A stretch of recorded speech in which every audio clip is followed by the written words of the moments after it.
नमस्कार, मैं कमलनाथ झा। शिक्षा की बात हर शनिवार के इस नए अंक में आप सभी का स्वागत करता हूं, अभिनंदन करता हूं। हम आज फिर से शिक्षकों और अभिभावकों के कुछ प्रश्नों के साथ उपस्थित हैं। आपके प्रश्नों के उत्तर देने के लिए हमारे साथ डॉक्टर एस सिद्धार्थ, शिक्षा विभाग के अपर मुख्य सचिव उपस्थित हैं। मैं आपका स्वागत करता हूं, अभिनंदन करता हूं सर। एक शिक्षक ने पूछा है, दरअसल ये ट्रांसफ़र के संबंध में है, कि हमसे किसी ने फ़ोन पर कहा कि 70,000 रुपये दो और मनचाही जगह पर पोस्टिंग ले लो। हमने तैयारी भी कर ली थी सर, लेकिन आपने ऐसा कौन सा सॉफ्टवेयर बनाया कि खेला हो ही नहीं पाया। सर, जो कभी हुआ नहीं वो कैसे संभव हुआ, बिना पैसे का ट्रांसफ़र हो रहा है सर। देखिए, ट्रांसफ़र प्रक्रिया में जो सॉफ्टवेयर उपयोग किया जा रहा है वो फुली मतलब कोडेड है, और उसमें ना ही डीओ को पता चलेगा, ना ही डीओ के किसी कार्यालय में किसी को पता चलेगा, और ना ही जिस टीचर का ट्रांसफ़र हो रहा है उसको भी जानकारी नहीं होगी कि किस क्रम में पोस्टिंग आएगा और किस क्रम में वहाँ पर उसके स्क्रीन में, डीओ के स्क्रीन में आएगा। केवल डीओ के स्क्रीन में ये केवल आता है कि ये विषय है और ये इनके ऑप्शंस हैं, इसके अलावा कुछ नहीं आता वहाँ पे। इसलिए मैं भी नहीं पता कर पाऊँगा क्योंकि इतना कोडेड है, और अंतिम में जब फाइनली डीएससी के डायरेक्टर प्राइमरी एजुकेशन के पास आएगा तो इसकी फिर समीक्षा की जाएगी कि वास्तव में ये फॉर्मूला के अनुसार करेक्ट है या नहीं है। इसलिए यदि अगर कोई झांसा देता है कि हम आपका करा देंगे तो या तो वो साइबर ठगी होगा, जैसे अन्य ठगी नहीं होते हैं कि फ़ोन करके पैसा मांगते हैं, ओटीपी मांगते हैं। तो मेरा अपना अनुमान ये कहता है कि इसी प्रकार का कोई ठग है जो फ़ोन करता है, और मैं देखा था एक दो अखबार में भी किसी ने इसका उल्लेख किया था। तो मैं टीचर से ये कहूँगा कि भाई ये आप आराम से रहिए और किसी साइबर ठग या किसी ठगों के से दूर रहें, और 20 तारीख को उससे पहले भी नहीं, 20 तारीख को आपके इनबॉक्स में आपका जो स्कूल कहाँ आवंटित है वो आ जाएगा। और छुट्टियां मना रहे होंगे टीचर, मेरा उम्मीद है, और मैं चाहूँगा कि वे खुशी खुशी अपना छुट्टी मनाएं और इस टेंशन से दूर रहें, और ठगों से जो परगला रहे हैं उनसे बचें। एक गोपाल प्रसाद राय शिक्षा सेवक हैं, मध्य विद्यालय महंदीपुर, कोचाधामन, किशनगंज से। इनका कहना है कि ये शिक्षा की बात हर शनिवार का इनको हर एक सप्ताह इंतज़ार रहता है। अभी प्रत्येक जिले में छोटे बच्चे तरह तरह की गतिविधियों से गणितीय समझ को विकसित कर रहे हैं। सर, अगर आप समर कैंप में बच्चों को हंसते पढ़ते देखेंगे तो आपको बहुत अच्छा लगेगा। देखिए, मैं किसी एक समर कैंप में, एक दो समर कैंप में आऊँगा, और बड़ा उत्साहजनक इसका परिणाम निकला है कि बच्चे खेलते खेलते समर कैंप में गणित का अभ्यास कर रहे हैं, और ये हर लंबे अवकाश में आयोजित होना चाहिए, और इसके अच्छे परिणाम आ रहे हैं। और इसमें एक तो बच्चे की जो कंटिन्यूटी है, लर्निंग कंटिन्यूटी है, वो बनी रहती है, और साथ ही साथ उसका जो पढ़ाने का माध्यम है वो जो रेगुलर स्कूल है से भिन्न है। तो मैं ज़रूर मैं समर कैंप में आऊँगा और मैं देखूँगा जी। एक गृहिणी हैं, नीता गुप्ता नाम है, मर्दाहा टोली, पटना की रहने वाली हैं। इनका कहना है, महाशय, मैं एक गरीब परिवार की महिला हूँ। मैंने अपने बेटे का नामांकन माध्यमिक विद्यालय मर्दाहा टोली, पटना में करवाया है एवं हर रोज़ अपने बेटे को नियत समय पर विद्यालय भेजती हूँ, परंतु यह देखकर बहुत ही आहत हूँ कि विद्यालय में पठन पाठन का कार्य नहीं होता है। मेरे बेटे की तरह ही सारे बच्चे कक्षा में बैठकर शिक्षक के आने का इंतज़ार करते रहते हैं, परंतु शिक्षक कार्यालय में बैठकर बातें करते रहते हैं, जिससे मेरा बच्चा घर आकर मुझे ये कहता है कि माँ, मुझे भी नामांकन प्राइवेट विद्यालय में करवा दो।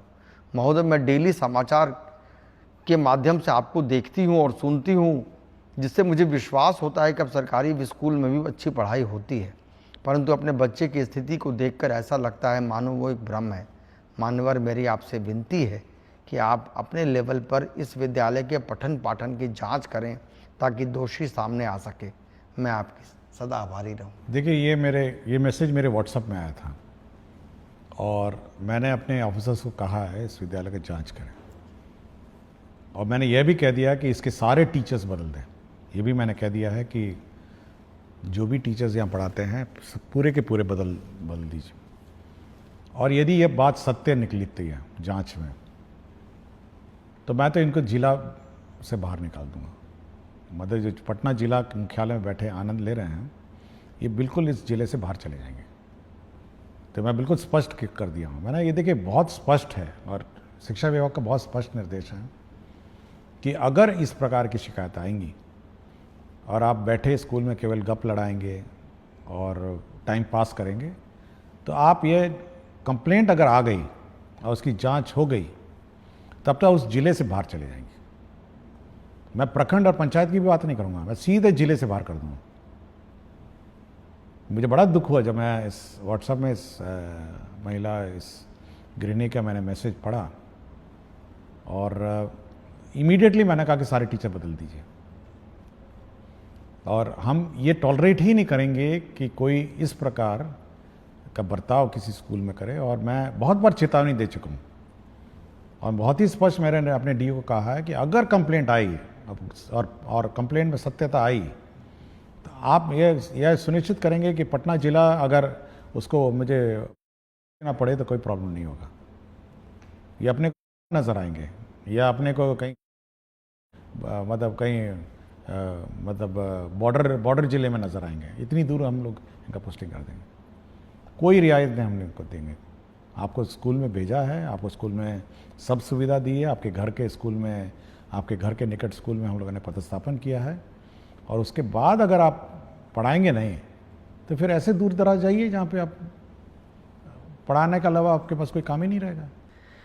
सर, एक राधिका शर्मा हैं, गोपालगंज जिला में शिक्षिका हैं, सिधवलिया प्रखंड एनपीएस बुचिया काली टोला में कार्यरत हैं।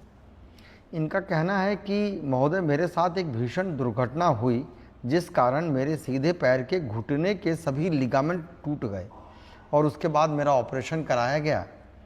महोदय, मैं 4 जनवरी 2025 से 31 मार्च 2025 तक मेडिकल अवकाश पर रही और इसके भुगतान के संबंध में मुझे किसी प्रकार की सहायता उपलब्ध नहीं करवाई जा रही। देखिए, हम लोगों ने बहुत स्पष्ट निर्देश दिया है। आपने देखा होगा एक अवकाश के संबंध में निर्देश दिया है। अवकाश अवधि में वेतन नहीं रोकना है अनलेस एंड अनटिल नो पे लीव पे कोई है, और यदि अवकाश अवधि में कोई टीचर का वेतन रोकेगा तो उस पर कार्रवाई हो जाएगी। मैं इसका रिकॉर्ड मंगवाऊंगा। आज तो शनिवार है, मंडे को मैं इसका रिकॉर्ड मंगवाऊंगा, और इसका रिकॉर्ड मंगवा के मैं एक बार देखता हूं कि क्या क्या कार्रवाई इस टीचर के हुआ है, और मैं जो भी इसके सहायक हैं, जो भी इसको डील किए हैं और जिसके स्तर पर ये लंबित है, हम लोग उस पर कार्रवाई कर देंगे। यह टॉलरेटेबल नहीं है, और ये है कि आप अवकाश के अवधि में वेतन नहीं दें। बहुत सारी हमारी लेडी टीचर्स हैं जो मातृत्व अवकाश ली हुई हैं, अदर मैटरनिटी लीव्स ली हैं। अगर आप उसका वेतन ही रोक देंगे तो आप उसका गुजारा कैसे चलेगा, और उसको मेडिकल रिक्वायरमेंट्स हैं, मेडिकल खर्चा है। इसलिए बहुत ही स्पष्ट कहता हूं मैं सभी डीएस को अपनी मीटिंग्स में कि ये वेतन रोकना अवकाश पीरियड में और उसके बाद फिर नेगोशिएट करना, मतलब ये पुरानी आदत होनी चाहिए, और ये बिल्कुल टॉलरेट हम लोग नहीं करेंगे कि कोई वेतन रोकेगा और वेतन रोक के बैठ जाएगा। ये उसका राइट नहीं है। अगर अन्यथा कोई डिपार्टमेंट प्रोसीडिंग है या अन्य कोई इश्यूज हैं या एब्सेंटिज्म में बात अलग है, लेकिन अवकाश के चलते आप वेतन नहीं रोक सकते। सर, एक उत्क्रमित उच्च विद्यालय महावला पंचायत ढोबा मिलिक रुपौली पूर्णिया के एक शिक्षक हैं, साइंस टीचर हैं। ये कहते हैं कि respected sir, greetings, I would like to bring to your kind attention that the building of my school has been incomplete for last 5 years. Our school has an enrollment of approximately 700 students, but due to incomplete construction, regular teaching and learning activities are being severely affected. Therefore, I humbly request you to kindly take necessary action. ये बड़ी अच्छी बात है कि 700 बच्चे school में हैं और स्कूल इनकम्प्लीट है, इसको हम लोग ऑन प्रायोरिटी बेसिस हम लोग जो कार्यपालक अभियंता हैं उसको हम लोग भेजेंगे ऑन मंडे और इंश्योर करेंगे ये टाइमली अब अनदर 1-2 महीने में इसको कंप्लीट हो जाए, ताकि बच्चे को मतलब भवन का अभाव नहीं हो। और इसी प्रकार हम लोगों ने जो इस साल की कार्य योजना भी बनाई है कि जितने भी इस प्रकार के क्लासरूम के शॉर्टेज वाले रूम्स हैं, रेगुलर क्लासरूम्स हम लोग कंस्ट्रक्शन का सैंक्शन हम लोग इसी महीने सभी कर देंगे कि पूरे राज्य में हमारे क्लासरूम्स, हमारे बाथरूम, टॉयलेट, हमारे वाटर सप्लाई सिस्टम्स, इलेक्ट्रिफिकेशन, ये सारा हम लोग इस महीने पूरे राज्य का सैंक्शन कर देंगे। तो इसलिए जिनके पास है भी नहीं और जिनके यहाँ रूम्स की कमी है वह इस बात से जानकारी देना चाहूँगा कि वहाँ पर भी हम लोग अब classroom, additional classrooms, toilets, water supply और इलेक्ट्रिफिकेशन ये ऑन प्रायोरिटी बेसिस, और जहाँ जहाँ इंक्रोचमेंट और अन्य इश्यूज़ हैं और बाउंड्री भी हम लोग इस साल निर्माण कराएंगे। Thank you sir. सर एक सर मधवापुर प्रखंड है मधुबनी ज़िले के, वहाँ के एक सिटीज़न हैं, वो एक सवाल रख रहे हैं कि हमारे प्रखंड में टोला सेवक एवं मरकज़ सेवक की कई सीटें रिक्त हैं, परंतु इसके बावजूद एक भी सीट जारी नहीं की गई है कि शिक्षा व्यवस्था एवं नियोजन प्रक्रिया के पारदर्शिता के विपरीत प्रतीत होता है। जानकारी प्राप्त हो रही है कि कुछ अधिकारियों द्वारा गलत तरीके से 0 सीट की रिपोर्ट विभाग को भेज दी गई, जिससे योग्य अभ्यर्थियों के अवसर बाधित हो रहे हैं। आपसे निवेदन है कि इस संबंध देखिए, तालमी मरकज़ और जो टोला सेवक हैं, जो इन दोनों की बहाली हो रही है और एक डेडलाइन फिक्स्ड है। हम लोग देखिए बहुत सारे माननीय उच्च न्यायालय में भी वाद लंबित हैं। हम लोगों ने ये कहा है कि जहाँ जहाँ उच्च न्यायालय में वाद लंबित नहीं है वहाँ की बहाली करें, और जहाँ पर माननीय उच्च न्यायालय में वाद लंबित है उनका जैसे जैसे निपटारा होगा हम लोग बहाली करेंगे। इनका क्या मामला है ये मुझे देखना पड़ेगा, और मैं अगला सप्ताह इसको देख लूँगा कि ये वास्तव में माननीय उच्च न्यायालय में ये वाद लंबित हैं या कोई अन्य जैसे बता रहे हैं। इसको मैं रिजॉल्व अगले सप्ताह इसको कर दूँ। सर एक विजय कृष्ण त्रिपाठी हैं, ये विशिष्ट शिक्षक हैं संस्कृत के, नगर पंचायत माध्यमिक शिक्षक, राज्यकृत उच्चतर माध्यमिक विद्यालय मशरक के हैं, सारण बिहार से। इनका कहना है कि आदरणीय अपर मुख्य सचिव शिक्षा विभाग बिहार सरकार को मेरा सादर प्रणाम। मेरा कहना है कि इस शिक्षा कोष पर विशिष्ट शिक्षकों हेतु क्षतिपूर्ति अवकाश का विकल्प नहीं दिया गया है, जबकि नियमित विद्यालय के अध्यापकों को क्षतिपूर्ति अवकाश का विकल्प दिया गया है।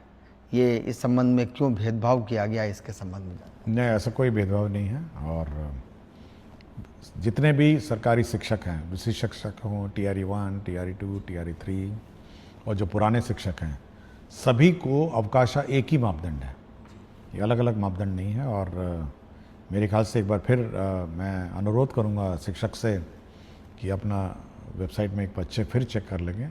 सारे अवकाश जो अन्य टीचरों के लिए अलाउड है वह इनको भी अलाउड है। केवल आपका नियोजित जो पुराने पंचायत स्तरीय है जो टीचर हैं वो वैसे भी इस शिक्षा कोष में मतलब वह भी उनकी निकाय जो है वो स्थानीय निकाय है जो अवकाश देती है, बट सरकारी शिक्षक जो हैं उनकी अवकाश तालिका एक साथ है, एक ही बराबर है, अलग अलग नहीं। सर एक सोनू मिश्रा है, ये विशिष्ट शिक्षक हैं, इनका कहना है कि सर आपके द्वारा शिक्षा की बात हर शनिवार कार्यक्रम के माध्यम से शिक्षकों की कई सारी समस्याओं का समाधान किया जा रहा है, जिसके लिए बिहार के तमाम शिक्षक आपके प्रति कृतज्ञ हैं। महाशय, मेरा प्रश्न यह है कि एक ही प्रवृत्ति और एक ही समान प्रक्रिया से बहाल शिक्षकों के वेतन में अलग अलग जिलों में काफ़ी भिन्नता है। आपसे अनुरोध है कि जैसे आपने विभिन्न समस्याओं का समाधान किया है, ठीक उसी प्रकार वेतन निर्धारण की समस्याओं का भी निराकरण करने की कृपा करें। देखिए, मेरी जानकारी में है ये बात कि वेतन निर्धारण में भी इश्यूज हैं, और हम लोग कोई इस प्रकार का कोई बॉडी बनाएंगे जिनको भी वेतन निर्धारण में आपत्तियां हैं वो वहाँ जाके अपील करेंगे। तो ये बात मेरे संज्ञान में है कि वेतन फिक्सेशन और वेतन का जो इसमें इश्यूज हैं ये है क्योंकि बहुतों को केवल मूल वेतन पे वेतन मिल रहा है। ये भी मेरी जानकारी में, क्योंकि सिस्टम में दिखता है कि मूल वेतन पे आप है, लेकिन जो इंक्रीमेंट्स हैं ये सब है, ये सब नहीं लग रहे हैं। तो इसको हम लोग जैसे ही ये लोग टीचर्स ज्वाइन करेंगे अवकाश के बाद, और नए कुछ लोग तो नए स्कूलों में ज्वाइन करेंगे, एक बार इसको हम लोग फिर रिजॉल्व करने की कोशिश करेंगे। अब अभी हम लोग की जो ताबड़तोड़ व्यवस्था है वो ये है कि कम से कम लोगों का वेतन शुरू हो जाए। किसी का प्रैन नंबर गलत हो रहा है, किसी का आधार मैपिंग गलत हो रहा है, और ये सब बहुत अभी इश्यूज अभी भी हैं, और सक्षमता के साथ इश्यूज हैं, TRE 1 के साथ इश्यूज हैं, किसी ने कुछ प्राण भर दिया, किसी का कुछ प्राण है। तो ये अभी फायर फाइटिंग इसी में चल रही है। तो एक बार ये सेटल डाउन हो जाएगा तो हम इस बात का रिकैलकुलेट कराएंगे हर टीचर का कि उसका वेतन निर्धारण एग्जैक्टली करेक्ट हुआ है, उसमें क्या त्रुटियां हैं, और सुधार करके फिर उसका जो भी अरियर बनेगा हम लोग भुगतान कर देंगे। जी सर। सर, एक धीरज कुमार हैं, ये शिक्षक हैं, ये कह रहे हैं कि शिक्षा की बात हर शनिवार में आप अपनी कीमती समय निकाल कर हमारी समस्याओं को गंभीरतापूर्वक सुनकर उसका समाधान करते हैं, इसके लिए बहुत बहुत धन्यवाद है। इनका कहना है कि इनका EPF की राशि वेतन मद से कटौती की गई है, परंतु EPF अकाउंट में जमा नहीं हुआ है। देखिए, मेरा समय इतना कीमती नहीं है जितना शिक्षक का समय कीमती है, मैं ये मानता हूँ। देखिए, शिक्षक का समय इसीलिए कीमती है कि वो जब समय अपने स्टूडेंट्स को देता है, जो भी देता है या जो अपना समय देती हैं, तो उसका कैरियर और उसका भविष्य बनाती है। तो बहुत टीचर का समय बहुत कीमती है, और ये मैं मानता हूँ। और जो पुराने क्वेश्चंस में मैंने देखा कि व्यर्थ में बैठे रहते हैं, तो बड़ा बड़ा दुख होता है ये सब सुन के। तो मेरा इसलिए हमेशा मैं मानता हूँ कि टीचर का समय सबसे कीमती है, उसको स्कूल में बिताना चाहिए और स्कूल में उसको पढ़ाना चाहिए। जहाँ तक EPF की बात है, मैं वो जैसे पिछले प्रश्न में मैंने आपको कहा, एक बार ये फाइनली एक बार सेटल डाउन हो जाए तो पुराने जो विशिष्ट शिक्षक शायद EPF वाले थे, तो हम लोग ये रिकैलकुलेट करेंगे कि EPF में कितना बकाया है, और ये इंश्योर करेंगे कि मतलब इसी महीने कम से कम EPF की प्रक्रिया है, तो इसी महीने कम से कम EPF का हम लोग सुनिश्चित करेंगे कि EPF की कटौती अपने अपने अकाउंट्स में चली जाए। सर, एक झूमी कुमारी शिक्षिका है उत्क्रमित मध्य विद्यालय मर्धन डांगी, प्रखंड दिघल बैंक, जिला किशनगंज की। ये सर, ये आपकी बहुत बड़ी फैन हैं। महोदय, मैं उत्क्रमित मध्य विद्यालय मर्धन डांगी, प्रखंड दिघल बैंक, जिला किशनगंज की शिक्षिका हूँ। महाशय, एक अनुरोध कर रही हूँ कि जिस प्रकार बच्चों को पोशाक की सुविधा उपलब्ध कराई जा रही है, उसी प्रकार बच्चों को जूता एवं टाई की सुविधा होने से ग्रामीण क्षेत्र के बच्चों के लिए वरदान साबित होता है। महोदय, अपने स्तर से व्याप्त भ्रष्टाचार और लाबी को समाप्त करने का कदम उठाया है आपने, आपको बहुत धन्यवाद कह रहे हैं सर। और इसी प्रकार का एक सवाल सर, जितेंद्र नारायण शार्दुल हैं, ये उत्क्रमित मध्य विद्यालय के शिक्षक हैं। ये इनका कहना है कि इनको स्पोर्ट्स ड्रेस के लिए ये मांग रख रहे हैं, जिसमें लड़कियों के लिए अगर स्कर्ट की सुविधा होती है, जो स्पोर्ट्स खेलने वगैरह में सुविधा होगी, जिसे बच्चे बैगलेस डे के दिन उपयोग कर सकते हैं। तो इस तरह की मांग सर ये दोनों शिक्षकों ने रखी। देखिए, प्राइवेट स्कूल में तो कुछ प्राइवेट स्कूल टाई और जूता पहन के आने को कहते हैं, और उसमें अभिभावक का ही खर्चा होता है। देखिए, हर चीज़ के पीछे राशि की उपलब्धता भी इश्यूज है।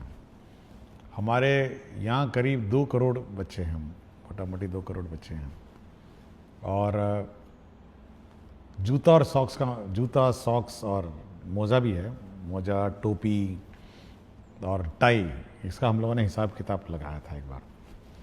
इतनी बड़ी राशि हो गई थी कि हम लोग थोड़ा सोचे कि इस पर बाद में विचार किया जाएगा।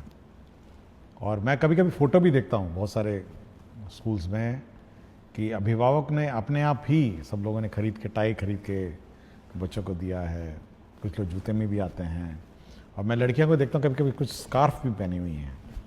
और विभिन्न स्कूलों ने अपने अपने परिवर्तन और अपने किया है, और हो सकता है इस पर तो अभिभावक पर काफ़ी बोझ पड़ता होगा। लेकिन अभी क्योंकि टोटल अलॉटमेंट अगर आप देखेंगे इस राज्य में 1/5 एक पाँच का भाग का बजट जो है केवल शिक्षा विभाग में व्यय होता है। और इतना बड़ा बजट व्यय होने के बावजूद भी फिर जब हम लोग ये कैलकुलेट करते हैं तो ये और उसको आकार और बड़ा कर देता है। तो भविष्य में सोचेंगे, बट ये अच्छा विचार है। जहाँ तक स्पोर्ट्स के लिए टी शर्ट और अन्य की बात है, तो हम लोग पहले शुरुआत ये करेंगे कि जो बच्चे स्पोर्ट्स में अब रुचि रखेंगे, जो बच्चे स्पोर्ट्स में मतलब रुचि रखेंगे, उनको सीमित रूप में, मतलब लिमिटेड, हम लोग कोशिश करेंगे। क्योंकि अभी हाल में आपने देखा होगा जो स्कूलों में स्पोर्ट्स इवेंट हुआ था, तो टी शर्ट भी जो विनर्स हैं उनको मिली थी। तो कुछ सेलेक्टेड जो आउटस्टैंडिंग स्पोर्ट्स मैन और वुमेन है, जो बच्चे हैं, तो उनको टी शर्ट की व्यवस्था करने की कोशिश करेंगे। हरिप्रसाद नायक हैं अरनामा वासुदेवपुर लोकहा मधुबनी की। इन्होंने कहा है कि जन जन की ये पुकार है कि लंबे कार्यकाल तक शिक्षा विभाग के पद पर रहें डॉक्टर एस सिद्धार्थ। शुरू किया उन्होंने। मान्यवर, आपने जिस कार्य कौशल के तहत शिक्षकों की दैनिक उपस्थिति में सुधार की है, इस कृति के लिए प्रार्थना है कि बिहार सरकार आपको एक प्रशंसा पत्र प्रदान करे और आपके द्वारा किए गए इस कार्य को इतिहास के पन्नों में स्वर्ण अक्षरों में सचित्र अंकित किया जाए। मान्यवर, एक और प्रयास किया जाए कि पंचायत स्तरीय नियोजित शिक्षक शिक्षिका जो अपने गांव के विद्यालयों में पदस्थापित हैं, वे हाजिरी लगाने के बाद अपने घरों में चले जाते हैं। रोकने पर एचएम के साथ गाली गलौच और अभद्र व्यवहार करवाते हैं।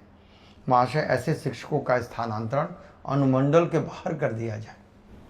देखिए, मुझे कोई प्रमाण पत्र की ज़रूरत नहीं है, और मुझे कोई प्रशस्ति पत्र की ज़रूरत नहीं, और मेरा एक ही प्रशस्ति पत्र होगा। मतलब अगर शिक्षक देना चाहेंगे या अभिभावक देना चाहेंगे, वह यही होगा कि बच्चों को अच्छी शिक्षा मिल जाए, मतलब उसका कैरियर बन जाए और अच्छे अच्छे स्थानों में वो पदस्थापित हो जाए, और एक शिक्षित बच्चा हमारे विद्यालयों से निकले। यही मेरे लिए मेडल कहिए, प्रशस्ति पत्र कहिए, और मेरे एफर्ट्स को अप्रिशिएट करने का एक ही माध्यम है कि बच्चा पढ़ के अच्छा पढ़ाई करके निकले, अच्छा एक शिक्षित सिविल समाज में वो बिहेव करे, ट्रैफिक रूल फॉलो करे, क्यू में खड़ा हो, एक डिसिप्लिन नागरिक के रूप में वो इस विद्या का जो मंदिर है वहाँ से निकले। तो मेरा एक ही उद्देश्य है। और यदि कोई टीचर और अभिभावक सोचते हैं कि हमको मेडल मिले, तो यही मेरा मेडल है कि बच्चा इस विद्या का मंदिर में पढ़ाई करके निकले। जहाँ तक जो स्थानीय निकायों के टीचर हैं उनके बारे में जो लिखा गया है, मैं दोहराऊंगा नहीं। मैं बहुत ही स्पष्ट हूँ कि क्योंकि हो सकता है स्थानीय निकाय क्योंकि अनुमंडल से बाहर नहीं जा सकते हैं, लेकिन इन पर कार्रवाई हम लोग कर देंगे। यह बिल्कुल स्पष्ट है। यदि सोचते हैं कि स्थानीय निकाय में हैं और इन पर कोई कार्रवाई नहीं हो सकती है, हम लोगों ने बहुत सारे स्थानीय निकाय टीचरों को डिसमिस किया है, बहुतों की नौकरी गई है। इसलिए यह बिल्कुल स्पष्ट है कि कोई भी टीचर अगर लापरवाही करेगा, इस प्रकार गाली गलौज करेगा, तो वो बिल्कुल फिर तो डिपार्टमेंट प्रोसीडिंग और डिसमिसल का भोगी होगा। और जहाँ तक सरकारी शिक्षक है, जैसे नियोजित है, ये सक्षमता पास शिक्षक TRE 1, TRE 2, 3 है, अगर वह इस प्रकार का कार्रवाई वो भी करें, तो मैंने पहले ही बता दिया कि उनका जिला से बाहर कर देंगे हम लोग। ये जिला में रखने की क्या ज़रूरत है जब आप अपने स्थानीय क्षेत्र में जाके बैठ के पढ़ाई नहीं सकते हैं।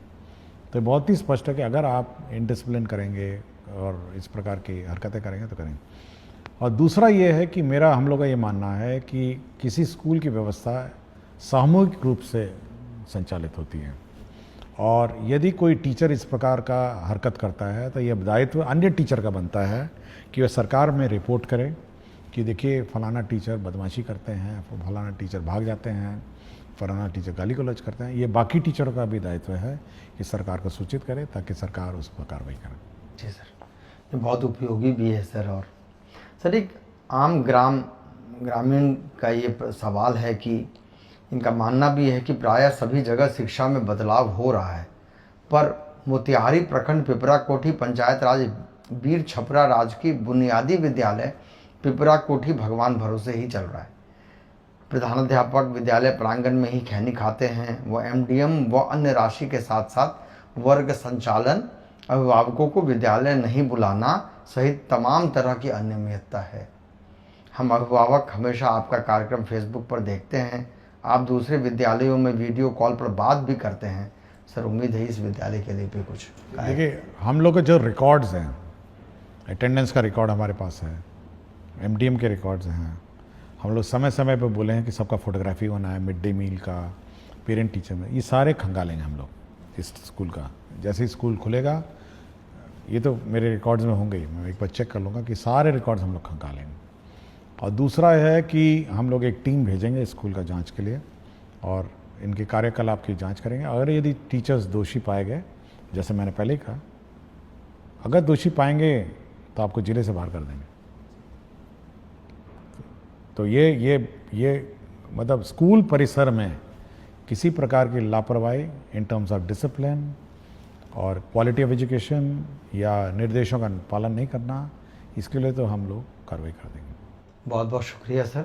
हम लोगों ने आज शिक्षकों के साथ साथ कुछ ग्रामीणों के भी सवाल लिए हैं। सर, बहुत बहुत धन्यवाद। सभी शिक्षक, मुझे लगता है कि सब संतुष्ट भी हो रहे होंगे।